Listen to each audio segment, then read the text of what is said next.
Boa tarde, seja bem-vinda, seja bem-vindo ao Radar. O temor dos mercados com as tarifas comerciais de Donald Trump foi maior antes da posse dele do que depois. O alívio que se instalou quando Trump assumiu o mandato e não impôs um tarifaço de cara vem se repetindo.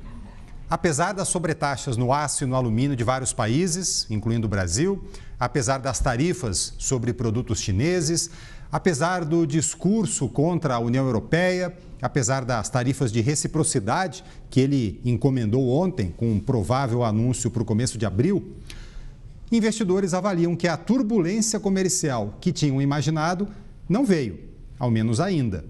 Hoje, o Ibovespa B3 sobe e o dólar segue caindo e já passou pelos R$ 5,70 redondos. Enquanto isso, muita gente no setor produtivo e nos governos ainda tenta entender o que pode vir e como reagir, se reagir. O governo brasileiro vinha pisando em ovos nesse terreno, mas hoje o presidente Lula falou em taxar produtos americanos ou denunciar os Estados Unidos à Organização Mundial do Comércio. Esse cenário aumenta ainda mais o desafio que as empresas têm hoje em dia para se planejar, fazer seus investimentos, fechar negócios, montar suas posições, com tantas variáveis mudando tanto na política, economia, tecnologia, na sociedade. Por isso, nesta edição do Radar, vamos trazer uma pesquisa sobre as grandes tendências de recursos humanos para 2025. Como esse caldeirão de transformações que a gente vive hoje determina os caminhos que as organizações devem seguir. Daqui a pouco a gente vai falar disso. Daqui a pouco, porque agora, nessa abertura do Radar, o assunto é o mercado de trabalho no Brasil, o desemprego no país, que atingiu o nível mais baixo já registrado em 4 das 5 regiões. Os dados da PNAD, a Pesquisa Nacional por Amostra de Domicílios Contínua, foram divulgados hoje pelo IBGE. O Instituto já havia informado 2 semanas atrás que a taxa nacional chegou ao menor nível em 2024. Agora, a pesquisa mostra que esse movimento foi espalhado pelo Brasil. Vamos então ver os resultados em várias telas que a gente preparou com os principais dados e começa a apresentar para vocês agora. Então, aqui na linha de cima, a gente tem a taxa de desocupação ou desemprego no Brasil, né? É o dado que já tinha sido anunciado 2 semanas atrás. Em 2024, ele ficou em 6,6%. É o menor, né, a menor taxa de desocupação para um ano desde o começo da série histórica, em 2012.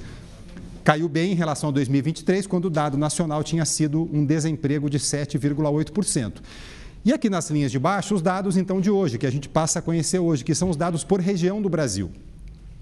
Na região norte, o desemprego em 2024 ficou em 7%, caindo em relação aos 7,7% de 2023. Na região nordeste, ele ficou em 9%, estava em 11% em 2023. No centro-oeste, estava em 6% em 2023, caiu para 5,4%. No Sudeste, a taxa no ano passado foi de 6,4%, caindo em relação aos 7,5% de 2023. E na região Sul, o desemprego ficou em 4,2%, abaixo dos 4,7% de 2023. Então, primeira coisa, em 2024, tudo melhorou, tanto no Brasil quanto em todas as regiões, o desemprego caiu.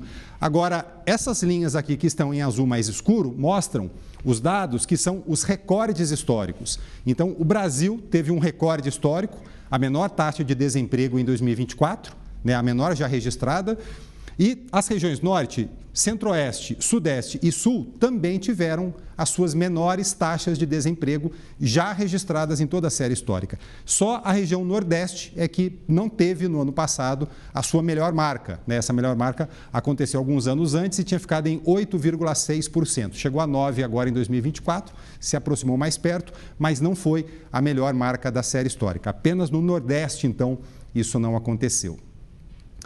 Passando então das regiões para os estados, 14 tiveram em 2024 a menor taxa de desemprego já registrada.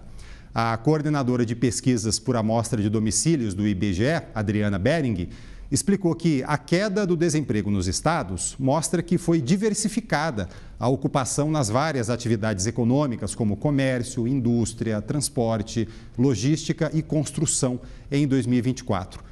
Vamos agora, então, ver os dados por estado. A gente tem aqui esses 14 estados, essas 14 unidades da federação que tiveram também em 2024 o menor desemprego da série histórica. Então, o Acre, elas estão em ordem alfabética aqui, tá? Começando pelo Acre, que teve um desemprego de 6,4% no ano passado, Amazonas 8,4%, Amapá 8,3%, Tocantins 5,5%, Maranhão 7,1%, Ceará 7%, eu falei que está em ordem alfabética, mas não está não, está mais misturado aqui, mas vamos lá. Maranhão 7,1%, Ceará 7%, Rio Grande do Norte 8,5%, aí na segunda coluna, Alagoas 7,6%, Minas Gerais 5%, Espírito Santo 3,9%, São Paulo 6,2%, Santa Catarina 2,9%, uma taxa baixíssima de desemprego, Mato Grosso do Sul 3,9% e Mato Grosso mais baixa ainda, 2,6% de desemprego lá no Mato Grosso. Apenas 2 estados do Brasil tiveram aumento no desemprego em 2024. É o que a gente vê agora na próxima tela.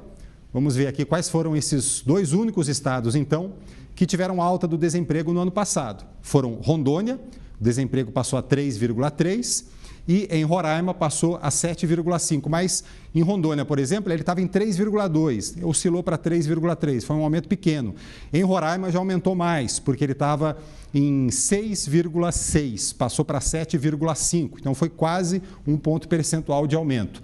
Rondônia e Roraima, portanto, os únicos estados do Brasil que tiveram aumento do desemprego em 2024. Aí, as maiores taxas de desemprego, então, onde teve mais desemprego no ano passado? Bahia, 10,8%, mesmo índice de Pernambuco, e o Distrito Federal com 9,6%. E as menores taxas de desemprego do Brasil, Mato Grosso 2,6%, Santa Catarina 2,9% e Rondônia 3,3%. Ou seja, Rondônia, apesar da alta no ano passado, ainda é tem a terceira menor taxa de desocupação do Brasil. A gente tem mais dados, mas eu já vou chamar aqui para dividir comigo essa apresentação e fazer análise o Vinícius Torres Freire, nosso analista de política e economia. Tudo bom, Vinícius? Boa tarde. Tudo bem, boa tarde, Fábio, boa tarde a todo mundo. A gente pode até voltar com o dado aqui na tela, essa terceira arte que a gente apresentou. Vinícius, a gente veio falando aqui então dos estados, né, e das regiões do Brasil e mostrando que houve uma ampla redução do desemprego no ano passado, né? Então, só no Nordeste a gente não teve o menor desemprego da série histórica, em todas as outras regiões a gente teve. Em 14 estados a gente teve o menor resultado da série histórica, né, o melhor resultado, a menor taxa de desemprego. É possível explicar isso pelo crescimento econômico ao longo de 21, 22, 23, 24? 22 em diante, sim. Bom, os recordes positivos são, obviamente, estavam refletidos já na média brasileira. Então, teve uma taxa de desemprego muito baixa. E a distribuição do desemprego, a variação do desemprego, ela é meio histórica e crônica, ela muda muito devagar. Mas se você olhar a PNAD por estado durante muitos anos, os últimos 25 anos, o que mudou? Mato Grosso e Mato Grosso do Sul, por causa do desenvolvimento da agropecuária lá, que levou a algum desenvolvimento industrial e a criação de alguns serviços mais sofisticados e serviços em geral. A gente vê que a taxa está bem baixa de desemprego, 2,6% é quase taxa nenhuma. Isso é histórico, depende das condições econômicas estruturais de cada estado. Santa Catarina tem muita pequena propriedade, tem muita pequena empresa, tem muita pequena indústria agregada a essas pequenas empresas agropecuárias, e você tem um monte de serviços. Quer dizer, a estruturação econômica de Santa Catarina, há mais de 100 anos, explica esse resultado. Você teve divisão de propriedade, você teve distribuição de propriedade, distribuição de terra, por incrível que pareça, uma reforma agrária que a gente ouviu falar lá, que foi para imigrante, mas foi. Isso faz diferença.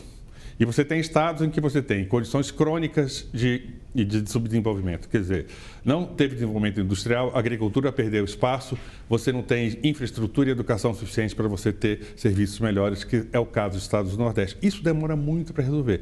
No caso do Mato Grosso, que era, vamos dizer, um deserto, mas era um vazio e foi ocupado pela agricultura de exportação muito forte, e agora com industrialização, está acontecendo industrialização nesses estados, como aconteceu no estado de São Paulo há 120 anos, há mais de 100 anos. Teve mudança. O resto, se você olhar todo ano, todo trimestre, vai dar isso. Só ao longo do tempo a gente vê uma mudança grande. E os recordes se refletem e a dificuldade de você baixar a taxa de desemprego, você vê. Bahia e Pernambuco, você tem uma taxa de desemprego 4 vezes maior do que o Mato Grosso. É uma diferença estrutural muito grande. Isso não é ritmo de desenvolvimento, ritmo do PIB do país. Você vê que depois de 3 anos, 22, 23, 24, que 21 foi recuperação, depois de 3 anos de crescimento forte, você tem taxas de desemprego desse tamanho. E, se você olhar os dados lá para dentro, o subemprego nesses lugares é muito grande. Então, você tem gente sem formação, você não tem infraestrutura e a vocação dos estados perdeu-se faz muito tempo. Então, esses resultados a gente vai ver sempre. E os recordes são reflexos do recorde do país. E a gente pode ver uma coisa estranha, né? As pessoas podem perguntar, mas Distrito Federal, por que tem uma taxa de desemprego tão grande? O Distrito Federal não é Brasília. O Distrito Federal é Brasília. Sim. E uma periferia grande. Então, se você olhar o Sudeste, que tem alguns lugares que tem um desempenho muito bom, tem desemprego crônico nas grandes periferias. É o caso do Distrito Federal. Gente que está cronicamente subempregado ou incapaz de arrumar um emprego. E no Distrito Federal, se você não tem qualificação para ser funcionário público, você não tem emprego. Você vai só depender de serviços bem precários ou você não vai achar emprego nenhum. Então, isso aí é assim, isso é bom para mostrar uma situação estrutural do país. Ela varia junto com o desempenho econômico, mas a diferença dos estados muda muito lentamente. A novidade nos últimos anos é Mato Grosso, são os Mato Grosso do Sul e Mato Grosso, e um pouco Rondônia, porque também está na rebarba da situação do Mato Grosso. É aquele lugar que está sendo desenvolvido por causa do agronegócio. Vinícius, pedi para você já ficar aí, porque a gente tem outros aspectos aqui para falar desse levantamento. Desse levantamento também, e aí a gente já aproveita a sua presença aqui. O outro dado importante do mercado de trabalho é a taxa de subutilização. Ela reúne as pessoas que poderiam e gostariam de trabalhar, mas não estão ocupadas, por diferentes motivos. Porque não conseguiram emprego ou porque nem foram atrás, por desânimo, falta de perspectiva, chamado desalento. E também a subutilização inclui as pessoas que estão sim trabalhando, mas menos de 40 horas por semana. Ou seja, teriam tempo disponível para mais. A gente vai trazer agora, então, a subutilização aqui no telão. A taxa do Brasil de subutilização é de 16,2% e a gente separou aqui as maiores e as menores taxas. Então, Piauí tem 32,7% de subutilização da sua mão de obra. Gente que, por alguma razão, não está trabalhando, mas poderia estar trabalhando. A Bahia, 28,9% e Alagoas, 26,4%. E as menores taxas de subutilização, isso coincide muito com a análise que o Vinícius vinha fazendo. Santa Catarina tem a menor, 5,5%. Ou seja, é o estado onde tem menos mão de obra agora disponível, porque está todo mundo trabalhando. Rondônia, 7% e Mato Grosso, 7,7%. As coisas estão linkadas aí, né, Vinícius? Então, é brutal, né? Desculpa. Não, o tamanho da diferença, 5,5 ali para 32 aqui. Então, né? 32 a 5 é 6 vezes. Eu ia dizer que é uma aberração mundial, mas é que tem coisas parecidas nos Estados Unidos, não chega a ser a diferença tão grande, mas tem.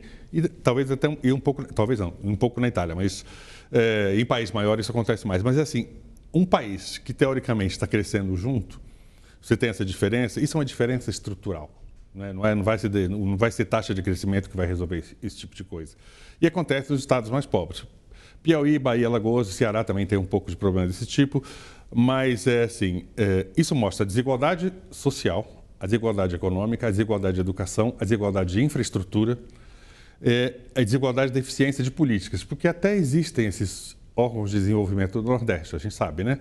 Codevasf, Companhia de Desenvolvimento do Vale de São Francisco. Baita de um aparelhamento político. Que é uma empresa que era para melhorar a situação econômica e ambiental lá do Vale de São Francisco, agora para o país inteiro, que serve para um modo mais prático de desovar emendas. A Sudene, que existe há décadas, etc. Tudo isso, os fundos regionais de desenvolvimento, isso não, obviamente não funciona, porque eles existem há décadas. Os fundos constitucionais existem desde a Constituição. Então tem algo muito errado aí. E a diferença estrutural é educação e infraestrutura. Muito diferente e, claro, diferença histórica na ocupação da terra, no caso do Sul, que tem uma distribuição houve uma distribuição muito mais equitativa de terra e propriedade. E não é só em Santa Catarina, no Paraná e no Rio Grande do Sul também, mas Santa Catarina é especialmente chocante do lado positivo. Então, isso é a diferença estrutural do Brasil. A gente vai olhar trimestre por trimestre, ano por ano, a não ser que tenha uma novidade econômica gigantesca, que é o caso do Centro-Oeste. Isso não muda, a não ser que tenha política muito inteligente de infraestrutura e educação. E a gente até tem política, mas inteligente não. E, de qualquer modo, você pode até falar delas, mas o resultado não aparece. Essa situação é a mesma décadas. Tanto que você fala, Vinícius, vai olhar a PNAD contínua, aquela que tem usado? Vou, mas eu não vou achar novidade nela tão cedo, porque são coisas que mudam muito lentamente e, no caso de algumas, não mudam. É muito chocante. O Piauí tem até tido crescimento bom. E alguns estados do Nordeste têm tido crescimento muito maior que o de São Paulo. São Paulo é sempre parecido com o da média, o crescimento da economia, do PIB. Mas olha isso, 1/3 da população subutilizada. E com salários bem baixos no Piauí, bem baixos. Piauí, Bahia, Alagoas, Ceará, os salários são realmente muito baixos. Então, isso aí é um escândalo, isso aí é estrutural e a gente não está fazendo nada de inteligente e vai mudar muito devagar, a não ser que a gente pense. Pense de maneira justa, né? Porque, olha isso. Não à toa são estados com uma tremenda desigualdade social. A gente vê pelos índices sociais. Isso é o mesmo país, também. gente. Não dá. E, por fim, a gente traz a taxa de informalidade, né? Ou seja, os trabalhadores sem registro. Vamos lá, então, aqui para mais uma análise do Vinícius Torres Freire. Taxa de informalidade no Brasil é de 39%. Os estados com as maiores taxas de informalidade, Pará, 58,1%, Piauí, de novo, aí 56,6%, Maranhão, 55,3%. E as menores taxas de informalidade, olha Santa Catarina ali de novo, 26,4%. Distrito Federal, 29,6% e São Paulo, 31,1%, Vinícius.